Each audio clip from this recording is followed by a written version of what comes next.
আমাদের আজকের যে দাবি সেটা হচ্ছে প্রথমত অধ্যাদেশ জারি করা। কারণ আপনারা বহুদিন ধরেই দেখে আসবেন, দীর্ঘ 12 মাস হয়ে গেছে আমাদের এই বিশ্ববিদ্যালয় কার্যক্রমের জন্য আমরা এখানে উপনীত হয়েছি। 12 মাস হয়ে গেছে, 9 মাসও লাগে না আমরা স্বাধীনতা অর্জন করে ফেলি, কিন্তু আজকে 12 মাস ধরে আমরা হচ্ছে এই বিশ্ববিদ্যালয় আন্দোলনের কর্মসূচিতে আমরা অংশগ্রহণ করছি।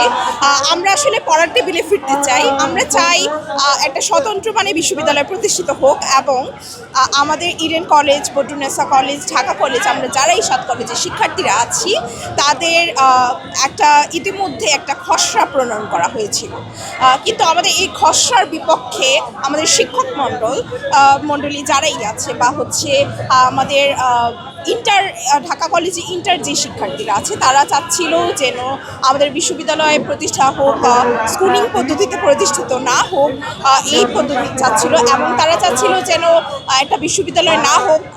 তারা এরকমই তাদের উপরি মহলের এরকমই আমরা কর্মসূচি দেখতে পেয়েছিলাম, কিন্তু আমাদের একটাই চাওয়া যেন 7 কলেজের শিক্ষার্থীরা একটা স্বতন্ত্র বিশ্ববিদ্যালয় পাক, এটাই আমাদের চাওয়া, এটাই আমাদের দাবি এবং এর জন্যই আজকে আমাদের এই কর্মসূচি। যতক্ষণ পর্যন্ত না 16 অক্টোবর পর্যন্ত ইতিমধ্যে ঘোষণা করা হয়েছে, আপনারা জানবেন যে 16 অক্টোবর পর্যন্ত 14, 15, 16 এর মধ্যে আমাদের অধ্যাদেশ জারি করতে হবে। যে কোনো একদিন হচ্ছে আমাদের বলতে হবে। এখন আজকে যদি না করে তাহলে সেক্ষেত্রে 7 কলেজ তার কর্মসূচি পালন করবে। 7 কলেজ আগেও দেখেছেন আপনারা, নানান জায়গায় 7 কলেজ অবদান রেখেছে, তো এখনও রাখবে। সো এটাই বলবো যে 7 কলেজে কর্মসূচি শেষ হবে না যতক্ষণ পর্যন্ত অধ্যাদেশ জারি না হয়, এবং আজকে আমরা অধ্যাদেশই হচ্ছে আমাদের আসল কর্মসূচি।